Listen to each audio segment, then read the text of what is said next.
My name is Stephanie, and I am Isaac's sister. I originally wrote this a few months back. In hopes of keeping Isaac as much a part of this as possible, instead of just saying a few words about him, this is a letter that I wrote to my sister.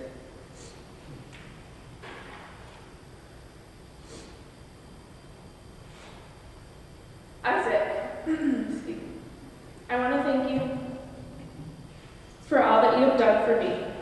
There's never been a time when I needed you and you didn't come running. There's never been a time when you weren't the best big sister that I could ever ask for. But even bigger than being for me who I needed you to be, you have always taught me more than I ever knew that I wanted to know. From quirky statistics about SpaghettiOs to irrelevant facts about the anatomy of giraffes. And of course, your never-ending fountain of Lincoln knowledge. You taught me what it means to be curious about the world and to soak up all that it has to offer. These superficial teachings have indeed made their mark when it comes to the way you will be remembered. But there is a lot more to what I have learned from you, and for this, a mere thank you could never convey my gratitude. The life lessons that you have led me to comprehend have changed not what I know about the world, but the way that I live out my life. You have taught me and many others that life is short and to be cherished.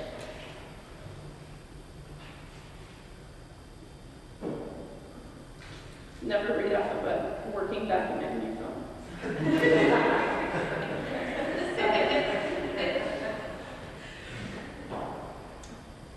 You have helped me to understand that people are priceless, each with their own story that is worthy of being told. And you have instilled in me the solemn belief that true love knows no bounds and has no end. It breaks my heart that someone so young and so full of life had to be taken from the world so quickly and so tragically. But when I think about the beautiful soul that lived within you, I can't help but smile at the rays of sunshine that beamed contagiously as you lit up every room you stepped into. When I look at you, I know that you knew what it meant to live life to the fullest. Your optimism was unmatched and your generosity unwavering. Yet it was your love for the life that you led that outshined all else, making you an outright joy to be around. When we were younger, I never understood why you would talk about all the world's problems as if they were your own. And I know I made that clear to you in saying, Alicia, why are you trying to solve problems that you just can't fix? I couldn't wrap my mind around your desire to fight for what seemed to me like lost causes.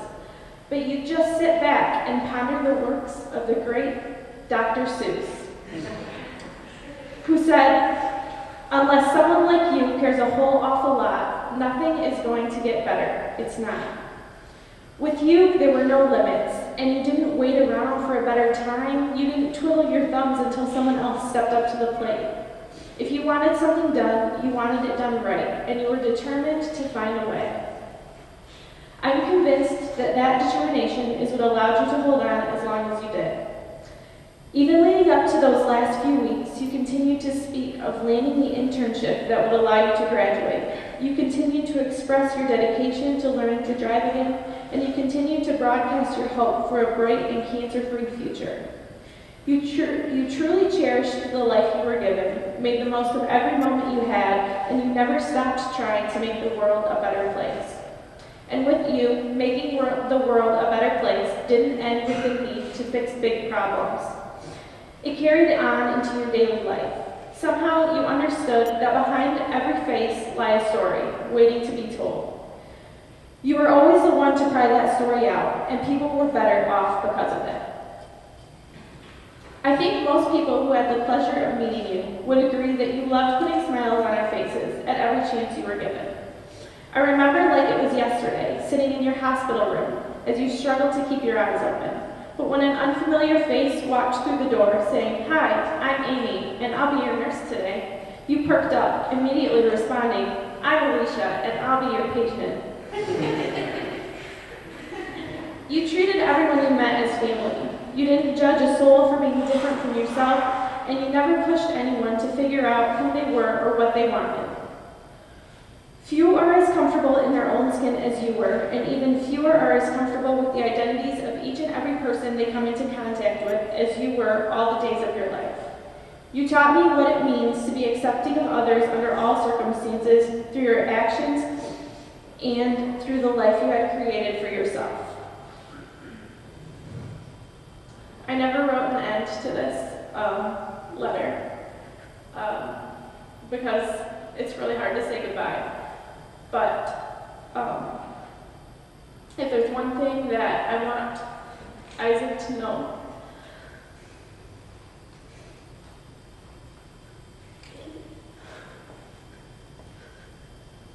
it's that being here and hearing all of your stories really makes me wish I would have gotten to know Isaac also. Thank you.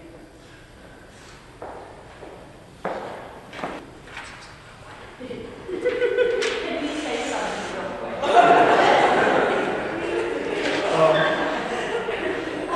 It might be a bunch of words separated by long pauses, or a very few words separated by long pauses. We know where Steph gets this from.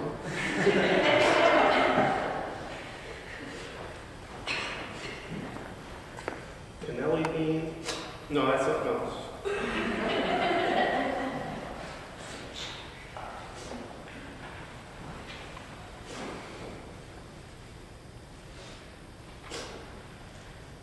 Really, it's in here.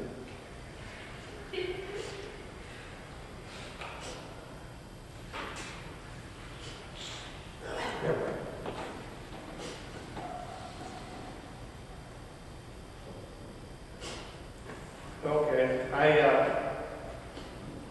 he just was thinking of words that when I thought of Isaac, kind of brought to mind serenity, Legos,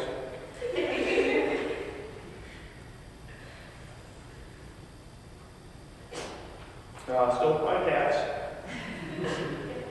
wilderness, which actually, I don't know how many people know, Melody and Alicia took a canoe trip into the Boundary Waters. Basically wilderness.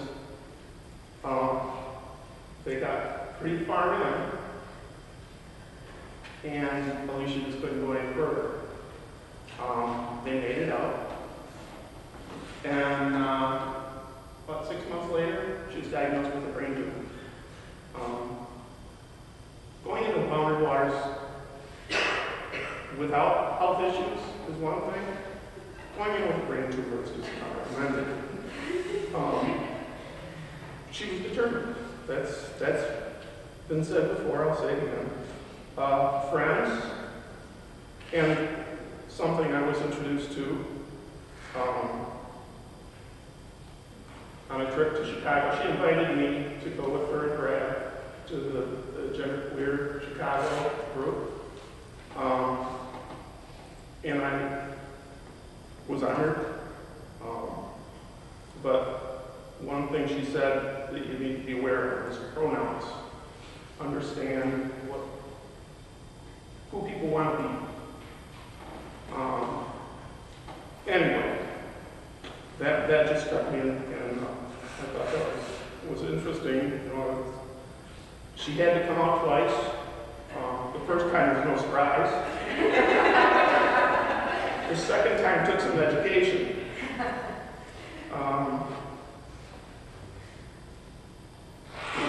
Anyway, I guess these are words that I thought of, and a little word association. I just want to know if I say Isaac, what does that bring to mind to anyone?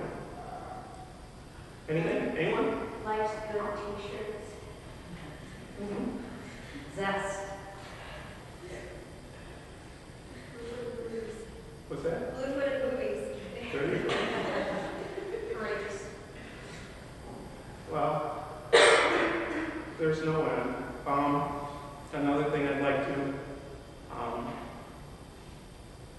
share that go along with all the bad jokes was the last joke that she was very proud of. And I cannot do it justice. But in the process of her journey, she learned that constipation and procrastination have a lot in common. Even if you don't get your crap done.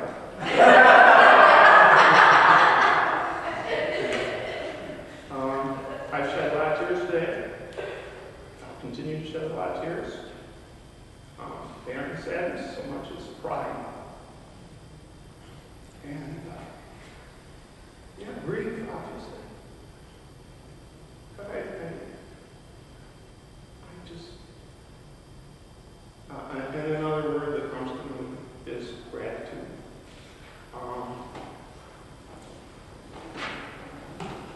I'm thankful for Grace, who was a wonderful companion to Alicia.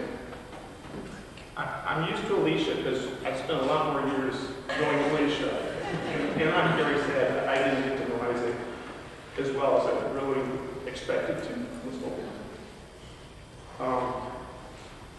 Grace, for her dedication, she stuck with Isaac to the very end.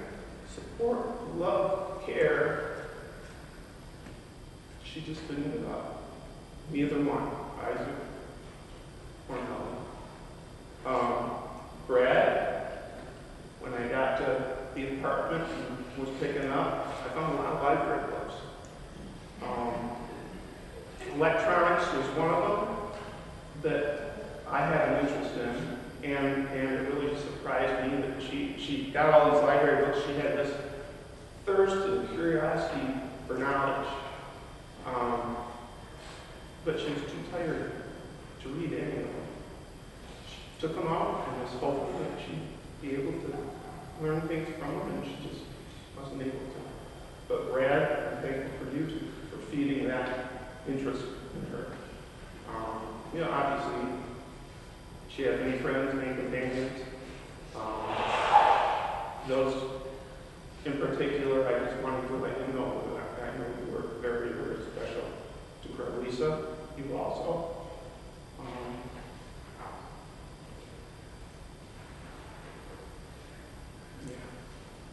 She was good. He was good. Anyway, I guess that's really all I want to say is thank you to Alverno for putting this on us.